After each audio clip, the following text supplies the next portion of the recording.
ya en el doctorado, y como tal he tenido la oportunidad de trabajar con muchas áreas. Mi primer trabajo, ya como especialista en gestión de la innovación, fue contratada por el Instituto Mexicano del Petróleo. Nomás imagínense cómo temblaba yo, porque dije yo que sé de la industria petrolera, ¿no? No sabía nada. Bueno, entonces no se preocupen por eso, porque si uno entiende los procesos, si uno conoce cómo es el macroproceso y uno está actualizado para poder entender cómo se mueve el sistema, porque miren, algo muy importante que dijo Cristian hace rato fue que es a partir de las necesidades, y mencionó, las empresas a veces necesitan recursos, entonces contratan a alguien que le gestione recursos. O Guillermo que dijo necesitan patentar, ¿no? Es decir, hay una política gubernamental orientada a estimular la ciencia, la tecnología y la innovación. Ellos marcan la pauta. Las empresas hacen innovación y ellas siguen su propio camino, pero el mercado laboral de los gestores de innovación realmente está en el sistema, que es lo que decía Guillermo, ¿verdad? Si estamos ubicados dentro de una de las instituciones que forman el ecosistema o el sistema, como por ejemplo las universidades o los centros de innovación, pues sí, ahí nos vamos a insertar, o las empresas, o las asociaciones empresariales, etcétera, ¿no? Entonces, ¿por qué me contrataron a mí para ir a trabajar a una gerencia de gestión tecnológica? Ese fue mi primer trabajo, imagínense. Me llamaron, no tuve que ir a tocar la puerta. ¿Por qué me llamaron? Porque yo tenía un título. Y porque la persona que me recomendó había sido mi compañero de la maestría. El vínculo, ¿se dan cuenta? Y de ahí todo lo demás, así fueron, vínculos que nos permiten armar estas redes que comentaba Juan, ¿verdad? Bueno, quería enfatizar eso, ¿verdad? Entender que tenemos que formar equipos multidisciplinarios de trabajo para poder hacer la gestión de la innovación. Muy bien, en ese sentido, entonces, la siguiente pregunta es, y por lo tanto, ¿qué tan cotizado o cómo se valora, para decirlo de manera más elegante, el trabajo de los gestores de la innovación? Empezamos con Juan. Bueno, ¿cómo se valora? Va en función de la complejidad y la especialidad del nicho donde tú trabajas. Y justamente, bueno, una forma en la que yo trabajo no es solamente trabajando para una sola institución, y por proyecto yo cobro lo que sería de un especialista de esa institución, no me gustaría decir cifras, pero paralelamente llevo 2 o 3 proyectos, y entonces esa parte hace que te puedas remunerar de una manera muy tranquila en ese sentido, ¿no? Pero justamente creo que la visión y la complejidad cuando tú sales es primero que tú sepas cuál es el valor que ofreces hacia el mercado, porque una anécdota, que no voy a decir quiénes fueron los actores, podría ser que cuando tú organizas, identificas las oportunidades, pones las condiciones y se echa a andar el proyecto, los actores principales te voltean a ver a ti y te dicen, ¿y tú qué vas a hacer? ¿Por qué vas a cobrar? ¿No? Bueno, porque yo ya generé todas las oportunidades, ya entendí las necesidades y ya puse los engranajes organizacionales a caminar. Y justamente por eso es un trabajo previo, pero si no sabes cómo cobrarlo, seguramente te dejan sin paga. Eso fue lo que al principio costó mucho trabajo, ¿no? Entonces, justamente es así como yo me valoro, vendo por proyecto y no tengo solo uno, y valoro mucho mis alcances, porque un proyecto grande, bien llevado, te da una vida. ¿Sale? Muy bien, Guillermo. Sí. Yo creo que eh, es una... El profesional que gestiona la tecnología o la innovación, creo que es una especialidad que está emergiendo, a pesar de que es algo que ya tiene muchos años en el mundo y en México ya tiene un rato, pero la sigo viendo emergente en términos del reconocimiento que el medio hace del valor de ese profesional. Creo que vamos por muy buen camino, pero está emergiendo. Y coincido plenamente con Cristian y con Juan Carlos, de que pasa mucho por el valor, como en cualquier profesión además, que tú le des a tu trabajo. Es decir, el gestor de la innovación no es un gestor conocido de que hace gestiones, o sea, no es el que va a hacer trámites. O sea, de entrada ahí, cuidado, ¿no? Porque he visto gente que como que se confunde, ¿no? No, espérame. O sea, es el management del conocimiento. Trabajamos con intangibles. ¿Cómo va a ser eso simple y sencillo? No. Es una disciplina compleja. Tienes que saber de muchas cosas, tienes que coordinar equipos multidisciplinarios, tienes que entender el valor del conocimiento, pero entender que tiene que tener un retorno en términos financieros, en fin. Yo creo que está emergiendo, vamos por buen camino, pasa mucho por el valor que tú le des y yo les diría, es un momento, yo lo veo positivo, o sea, en este macroproceso, viendo el mapa, el bosque lo más completo posible, los centros de generación de conocimiento creo que reconocen mucho ya la importancia de la vinculación, o sea, la tendencia en el mundo tiene ya, ¿no? Ya saben, siempre vamos 20 años atrás, ¿no? De muchas cosas. En México la tendencia es vincularse, ya estamos, hay normativas, hay políticas públicas, para mí es suficiente, no es ideal, es suficiente.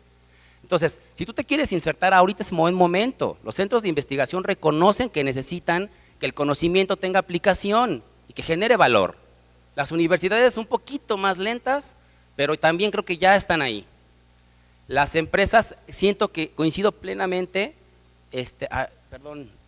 con José, creo que ahí es donde las empresas todavía no le encuentran el valor, o sea, ahí sí hay que hacer más labor ahí, porque no es típico que una empresa tenga un área interna, como bien lo dice, tiene toda la razón, y las pymes menos, pero la tendencia sí es positiva, ¿no? Entonces,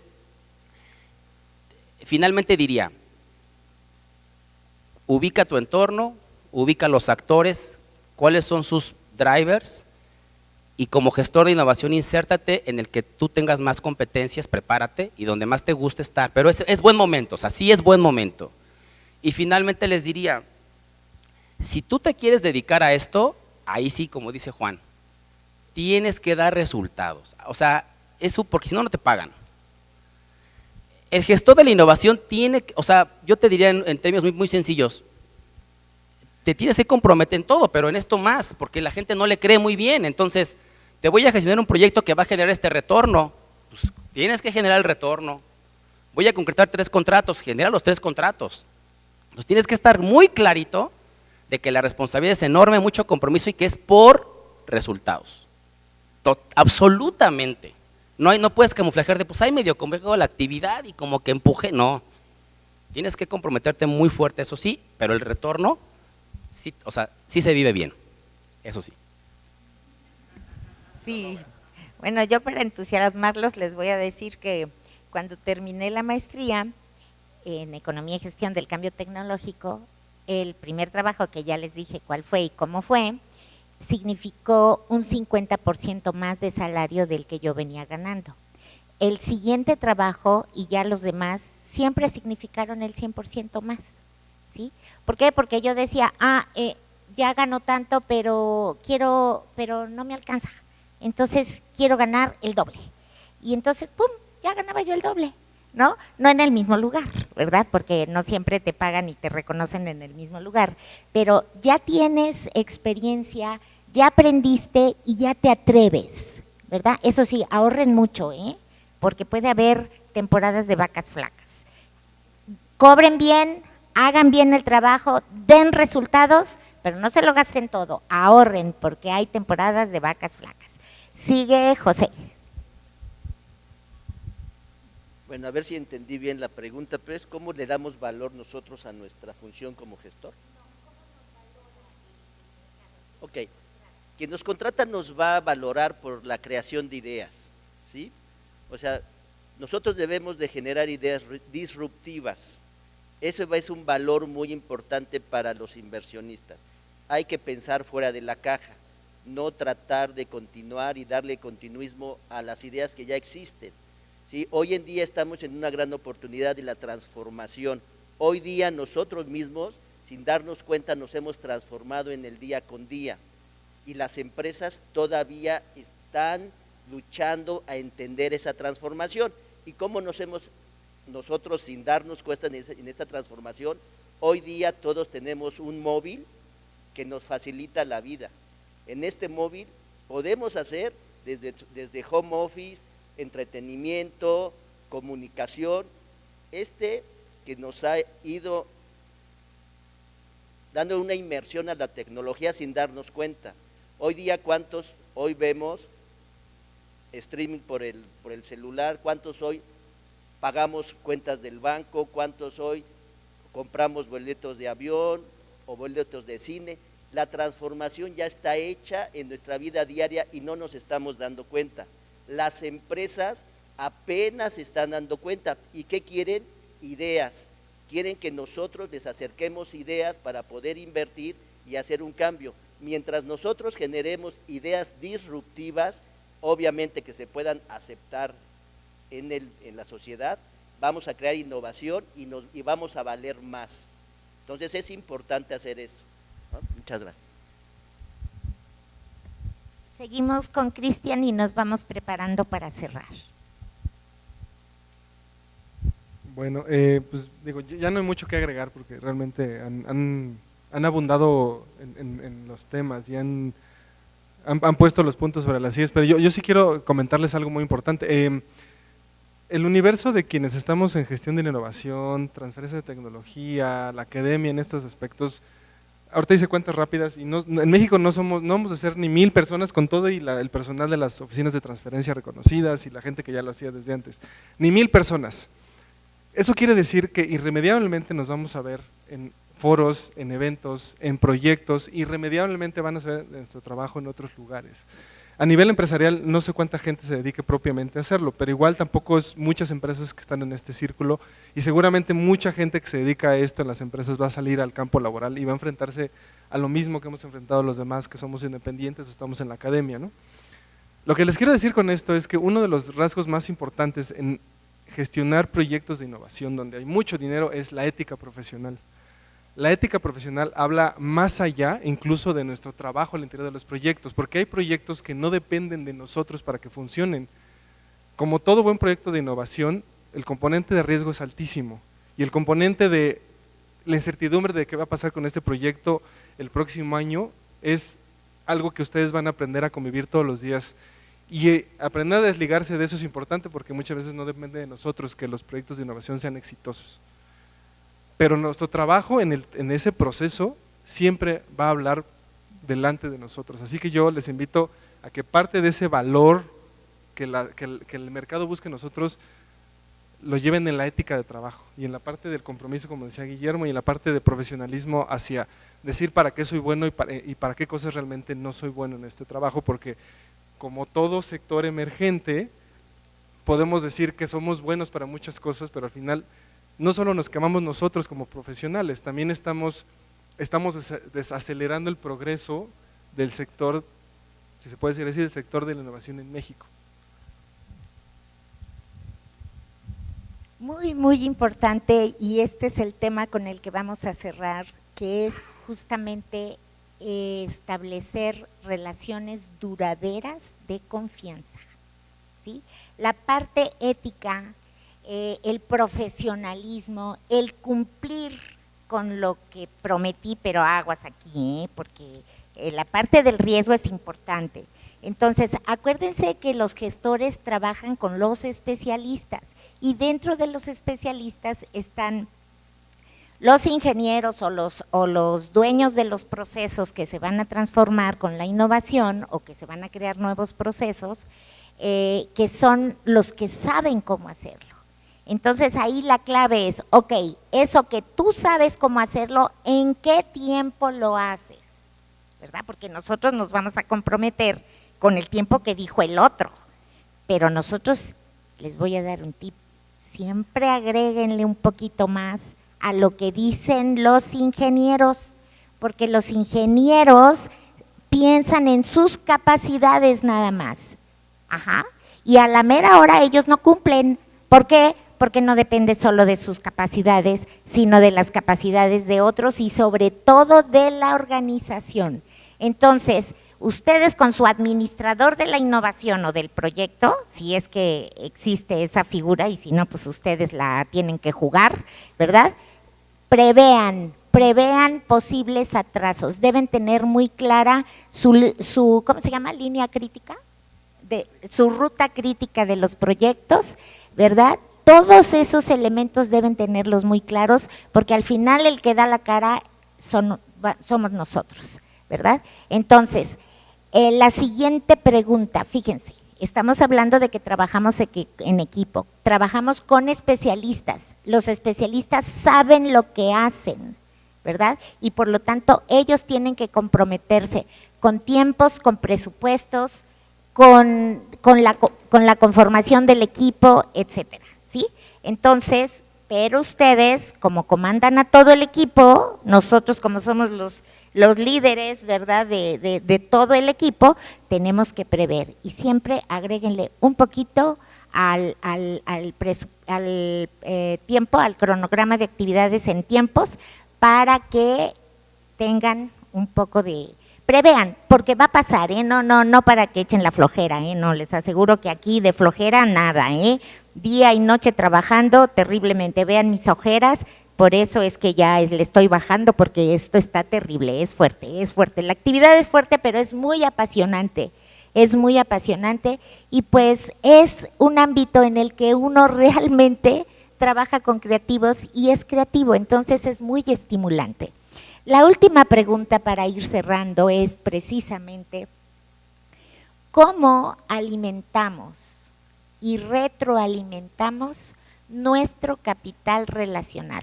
Acuérdense que la innovación tiene que ver fundamentalmente con la administración del capital intelectual y el capital intelectual está dividido en capital relacional, ¿verdad?, que son nuestros vínculos, nuestras relaciones, capital estructural, que es en qué organización nos encontramos y cómo la organización funciona.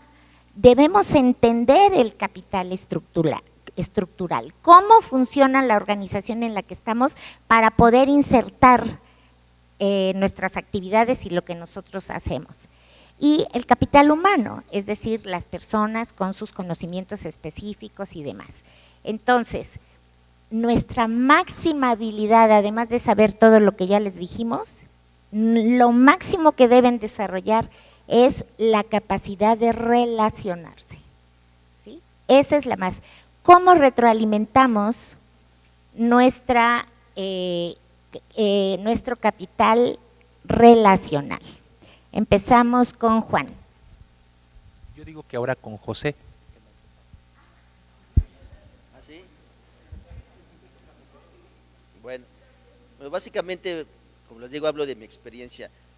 Básicamente esta parte del relacionamiento no solamente es interno hacia la empresa, sino hacia afuera. Básicamente hay que crear networking, ¿sí?, con la parte de tu entorno. Este networking siempre va a ser de mayor beneficio si nos encontramos actualizados. Nosotros no debemos de perder que somos un activo importante y que requerimos de una actualización constante. Si estamos fuera del contexto de innovación, 5 años ya no sirves, ¿sí? Tienes que estar día a día actualizándote. Yo por lo menos asisto a 2 congresos internacionales de tendencias tecnológicas al año. O sea, eso me hace que por lo menos no pierda el foco, ¿sí?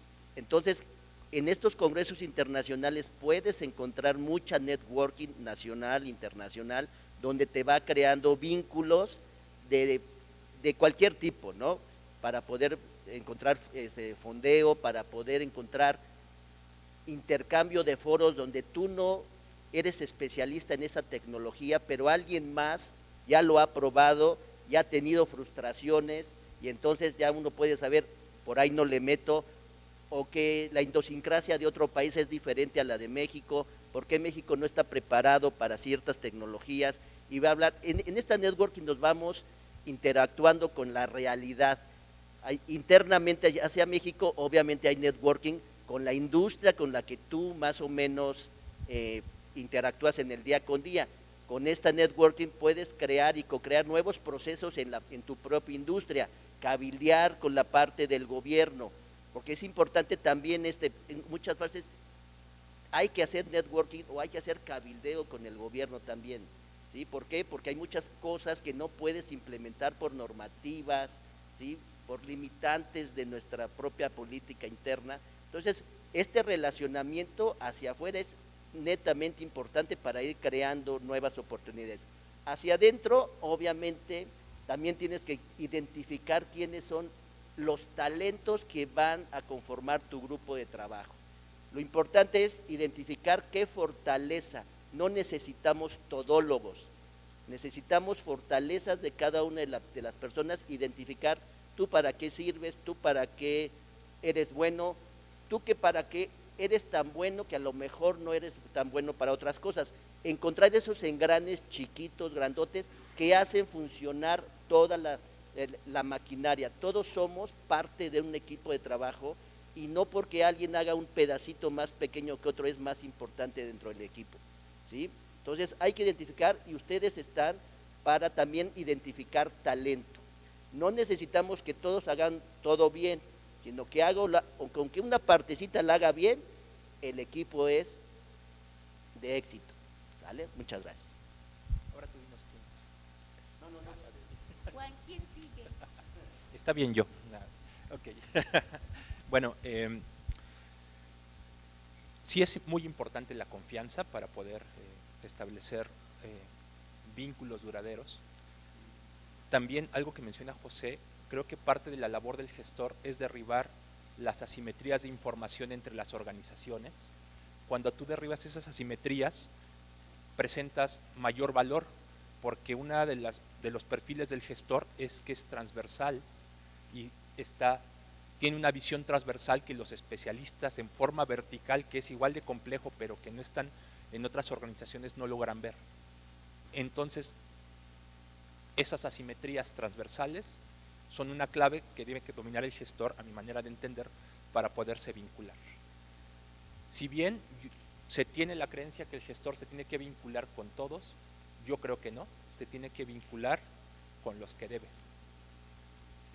Hay que trabajar con todos, es cierto, pero hay socios o nodos estratégicos con los que se les tiene que trabajar un extra justamente para hacerles saber esos temas de asimetría. Muchas gracias, Juan. ¿Sigue Cristian? Bueno, en este orden yo digo que sí, Guillermo, no es cierto. No, ya no pongo en desorden. Yo sé que no, bueno, sí, o sea, más allá de decir y de abundar en la importancia del capital relacional y de como en todos lados, los contactos es lo que nos abre las puertas. En este sentido, yo también los quiero invitar a que sean genuinos, ¿no? Sean genuinos en su manera de relacionarse con la industria, ¿no? Es decir, el campo es tan amplio que, una vez más, no tenemos que saber de todo, no tenemos que estar insertos en todas las conversaciones, tenemos que estar insertos en las conversaciones donde aportamos valor y donde nosotros podamos detectar oportunidades. Entonces, una vez más, sean genuinos con lo que saben y con lo que quieren hacer. Se van a enfrentar a muchísimos foros, van a tener que asistir a foros internacionales, a foros del Politécnico, a foros del CONACYT, a foros donde uno a veces no pensaba que se iba a parar, pero por un proyecto que tiene que ver con la industria aeroespacial ahora tiene que estar ahí, y uno seguramente no va a dominar todos los temas, sin embargo uno sí puede insertarse y aportar lo que uno tiene que decir en esas conversaciones. Entonces,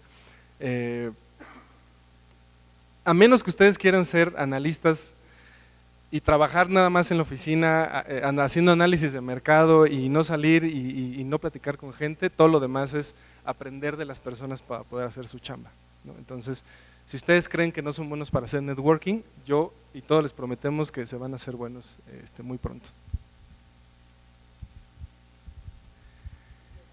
Yo destacaría que las mayores competencias y habilidades que un gestor de innovación debe tener son muchísimas, pero yo resaltaría las competencias y temas blandos, relacionales, empatía, inteligencia emocional, se los juro que sí.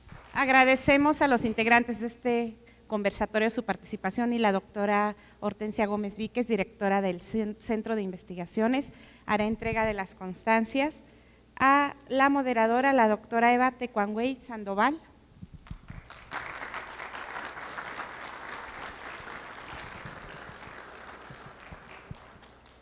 Al maestro José Martín López Alpizar.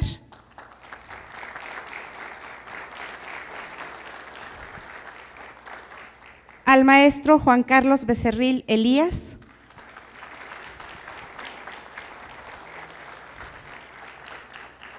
Al maestro Guillermo Alejandro Estrada González. Y al maestro Cristian Dávila González.